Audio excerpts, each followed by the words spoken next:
Boom on Sports. What's going on, everybody? Happy 2024. 2024. 24 is a good number. I wore the number 24 in high school, my junior year. Um, they say I was like that on defense. I don't know if I really was, but, I remember my senior year, I changed my number, and then I went to the All-Star game, and I remember meeting up with my All-Star game teammates, and he was like, yo, who was that linebacker y'all had number 24? And it's kind of interesting when people talk about you, but they don't know they talking about you. It's kind of fun, And he's like, he was on everything. He did it. I'm like, all right, and I was like, oh yeah, that was me.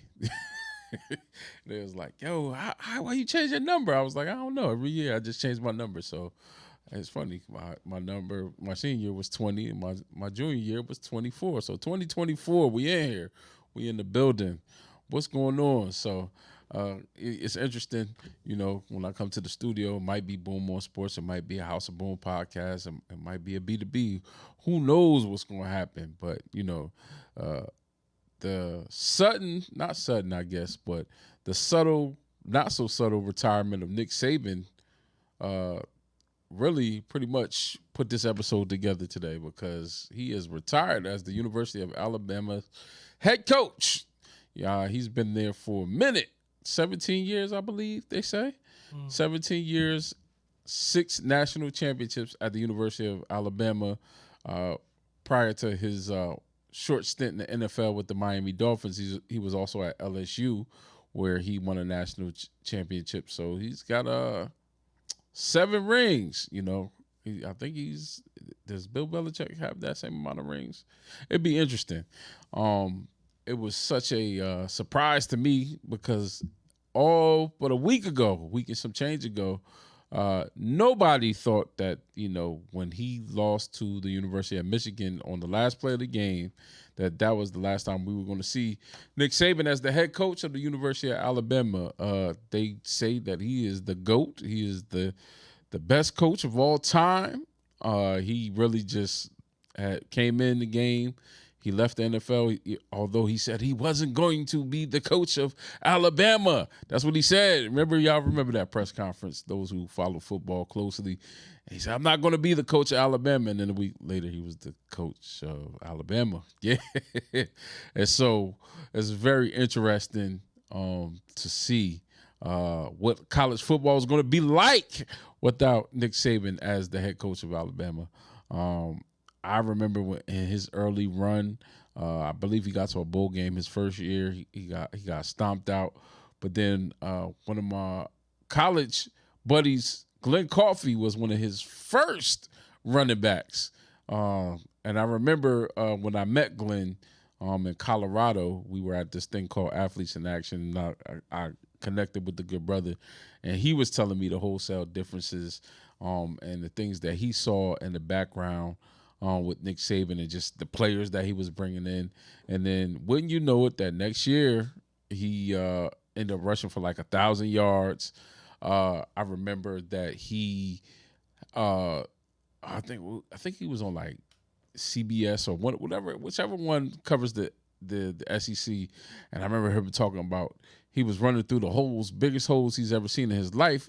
And that was because Nick Saban, changed the culture, changed the type of linemen they brought in, changed the atmosphere of what it was like to be at an SEC program. So the SEC should just, every school in the SEC should just slide Nick Saban a check because nobody was really, really, really, really thinking about the SEC like that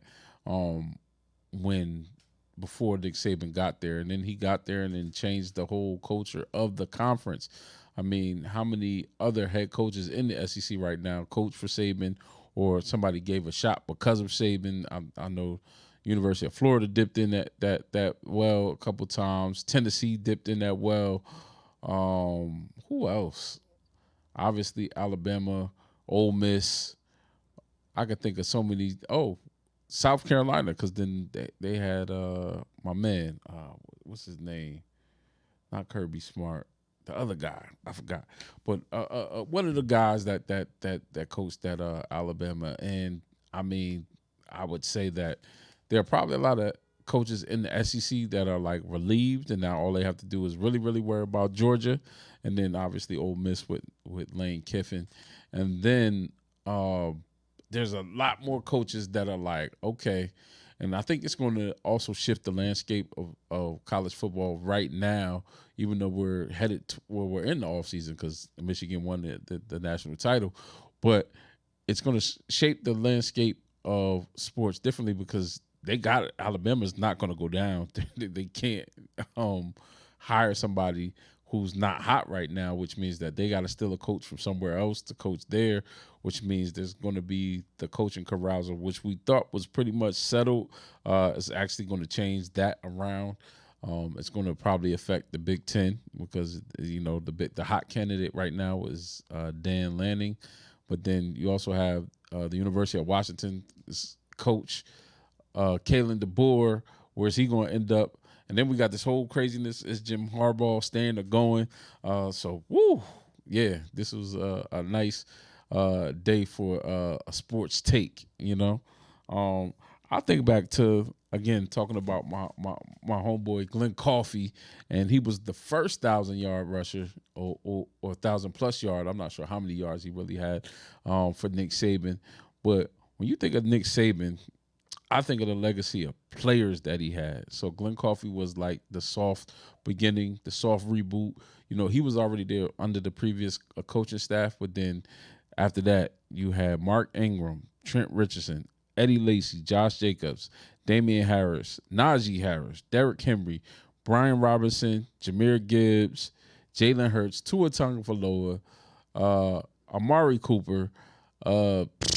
I could just keep going. The list of players that are either currently in the NFL that he coached, or just players that had got a good shot. Some of these people, when they got to the NFL, they weren't even that good, but they got second and third chances just because they were Alabama guys.